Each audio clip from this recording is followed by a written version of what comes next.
Hello, and welcome to Hatch Small Business Spotlights, where small business owners share stories about getting started, lessons learned, and victories they've won along the way to building their businesses. I'm John from Artifact, and today we're joined by Mary Lee, the maker and owner of Mammoth Minnow. Mary has turned her passion for ceramics into a thriving business and shares what she's learned about using online platforms to grow and the secret to launching a company while maintaining a primary job. My name is Mary Lee. I am the maker and the owner behind Mammoth Minnow. I make and sell pottery on the side really of my full-time job, but I made it a formal business back in 2017 and I've been growing it ever since. Very nice. So let's go back to 2017. What led you to make that decision to turn this into a formal business? So my pottery practice actually started maybe a year and a half before that. And it started with a Christmas present from my now husband. It was a 6-week wheel class at a studio in Midtown Manhattan. After the 6 weeks, I loved it so much, I chose to continue on as a member of that studio. So I would pay monthly to have access to their equipment, to the studio, and be able to make pottery there. And after a while, I just ended up, I had so much pottery on hand. And I realized, as I'm getting better, maybe this is something that I can put online and see if people would be interested in.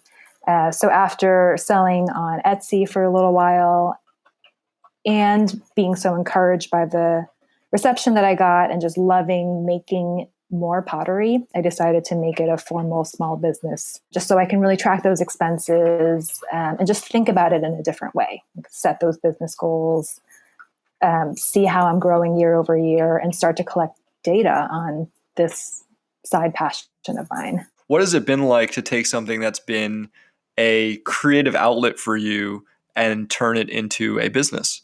It's been really rewarding. I do get more of the balance of the artistic exploration where I'm making things because I want to make them, but also fulfilling the needs of customers in a business setting. So for example, I have certain mugs and just kitchenware that is really popular. So I'll do pre-orders on those. And then it ends up being kind of an assignment, like with any other job. I have to make to fulfill demand. But I also get to make vases and larger art pieces that I can put up as one-of-a-kind items. So it's a nice balance. I do want to make sure that I'm still satisfying that kind of creative drive within me rather than making this just a production business wholly. And so when you started it, or when you turned it into a business rather, what were some of the early struggles you faced when making that transition?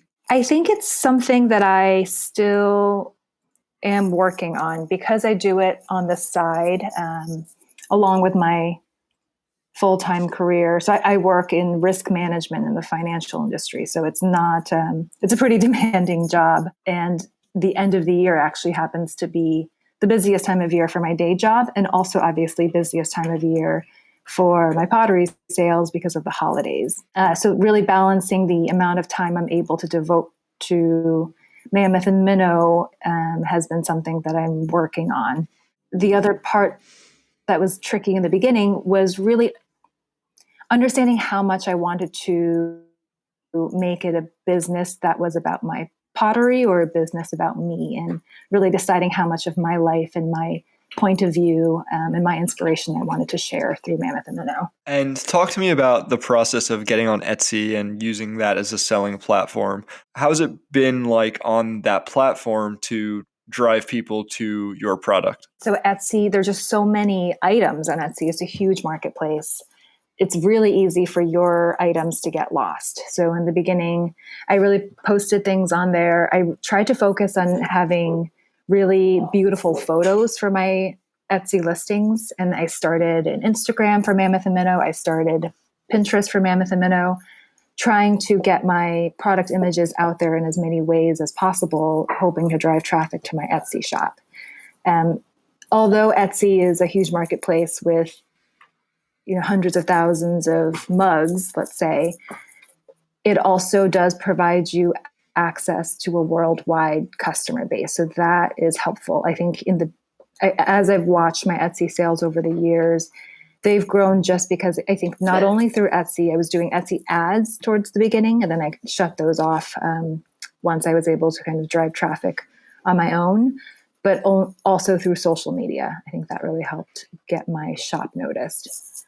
Can you speak to what it's been like running your business in 2020 during a pandemic year, and how has that affected either what you've been able to do in either a positive way or a negative way? So this year has been really crazy. So I mentioned this year has been the best for my business in terms of sales than my prior few years, but it's also been fairly stressful. So I am based in New York City.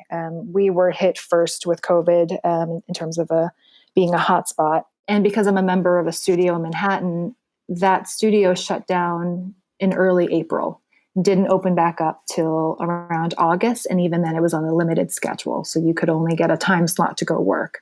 And that basically shut down my production for the spring and most of the summer. I wasn't able to fulfill any orders. I had some pre-order sales that had come in just before everything shut down. So I was very stressed during that whole time, not being able to fulfill those orders, trying to keep the customers up to date on where I was at in terms of being able to start making again. For the most part, customers were so patient, so understanding, and so supportive. Definitely, I'm sure, lost several sales because I had to put up a banner on my site saying, this is what is going on right now. I can't make anything. If you do place a pre-order, I will be in touch with you about any updates, but don't expect your product for who knows how long, several months it could be. But because I think the people who are shopping small have an understanding, and I think as long as you're being very communicative with them, for the most part, didn't really get any cancellations, which is amazing. So can you speak to what's the secret of growing a small business while you have a primary job in your life? I think the biggest thing is that it has to be something that you love.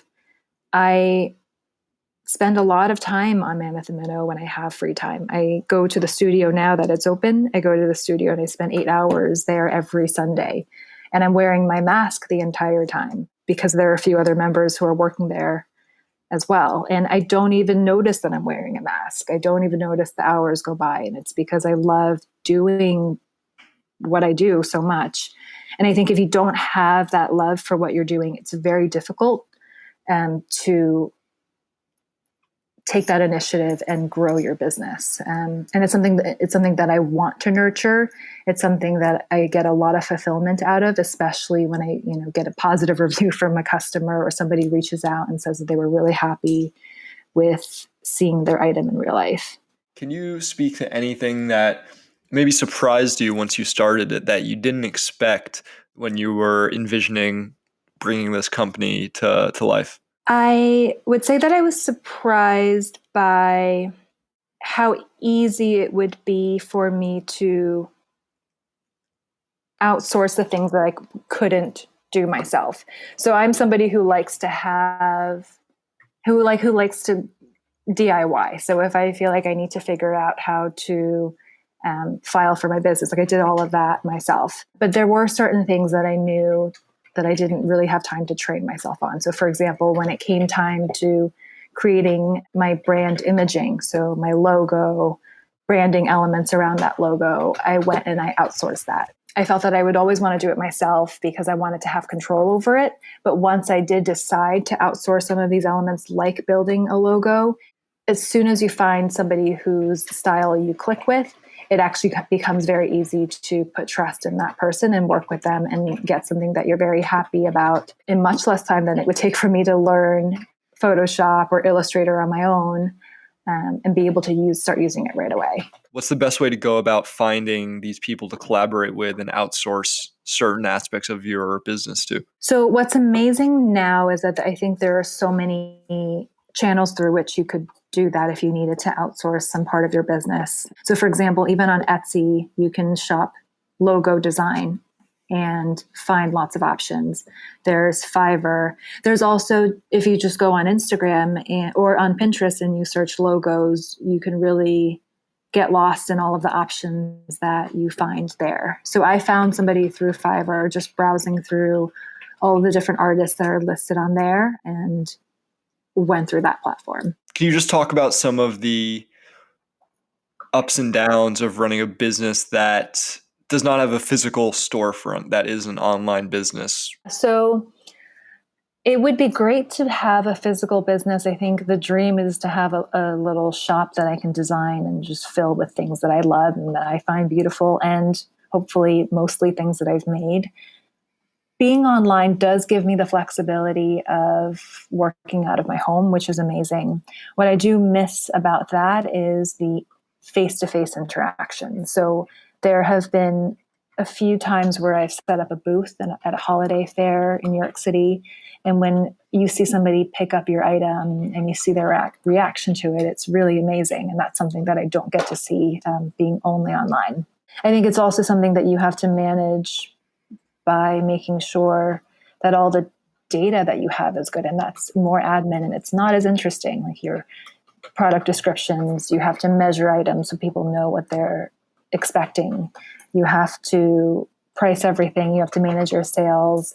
Everything is done in just a way more technical way, and it's probably good. It does make you get organized, but there are just more requirements in terms of data management. If you could give advice to other small business owners or people who want to start their own small business, what would you say to them?